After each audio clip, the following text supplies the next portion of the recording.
In Belize's remote Toledo District, poverty levels and indigence are higher than the national average. With limited resources, responding to the impacts of climate change is even more of a challenge.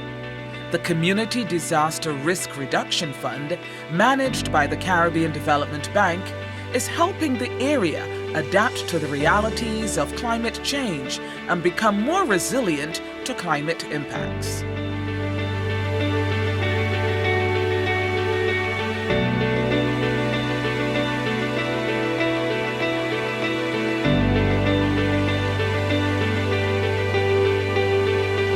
Toledo is our southernmost district. It's one of the districts in our country that oftentimes the people are seen as in poverty. The thing I like about this project is that it's focusing on trying to teach the people to be resilient after any kind of natural disasters. Well, Toledo is mostly or most frequently affected by flooding as a result of heavy rainfalls across the district. It's the district that has the most annual rainfall within the country. And we have had the occasion when we have to deal with the strong tremors resulting from earthquakes in Guatemala and Honduras as well. There are three components of the project. The first component looks at early warning systems for natural disasters. Some of the plans include the rehabilitation of emergency shelters, building of drains, the installation of radio communication systems in some of the remote communities, and the installation of rain and river gauges in vulnerable areas. The shelters are very important because these people are cut off when the rivers flood, and when they're cut off, NEMO cannot get to them, which means they cannot come out. And as you can see behind me, a lot of the traditional homes for the Maya people are touched, and so in a hurricane those would go. And so the first place they need to go is to leave their home and go into a shelter until the storm passes.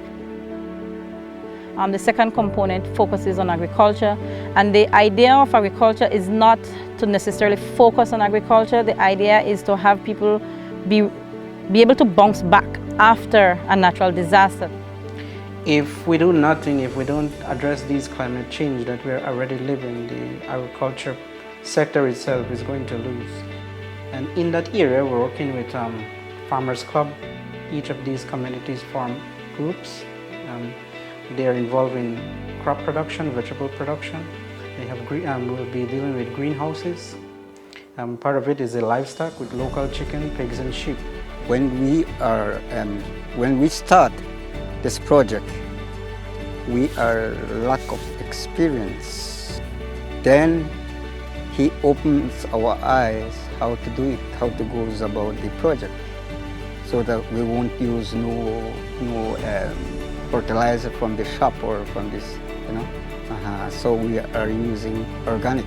Project that I think is essential for NEMO is the part that is going to be dealing with the food security, because that is very essential in a disaster management program as well. And so we were happy when that agricultural component was built in, because for us we always have to be trying to deal with the farmers whose crops goes underwater during that flooding and so on. So working with them now helps us to better address that issue. And then the third component also ties in, because that is the public education and awareness and that area we're focusing on climate change, climate smart agriculture, solid waste management, and gender sensitization.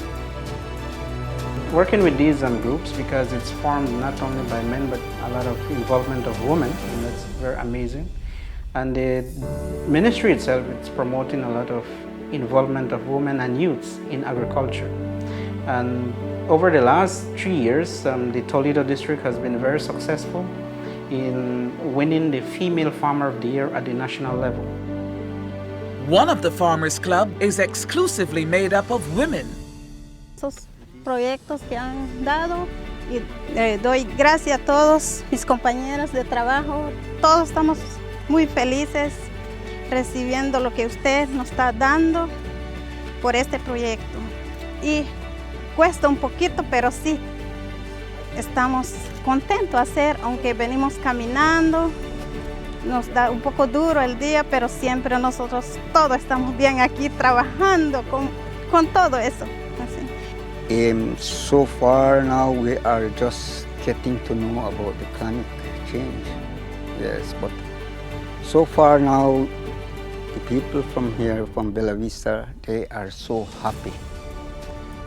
Because for instance, like the young boys, they are getting out of hand with parents, although they get their education but no job.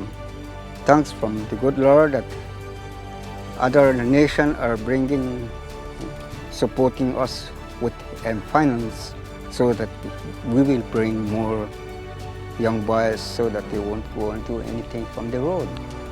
Well, our mandate is to improve the quality of lives. So with this project, it builds on that, and it helps these communities whereby our ministry is unable to do that by itself, and that is why it's important that we collaborate with these NGOs, other CBOs, to improve on that. And in doing that, it also is addressing and meeting the basic needs of these rural communities. I applaud the efforts of Humana and CDB for seeing the importance of the project.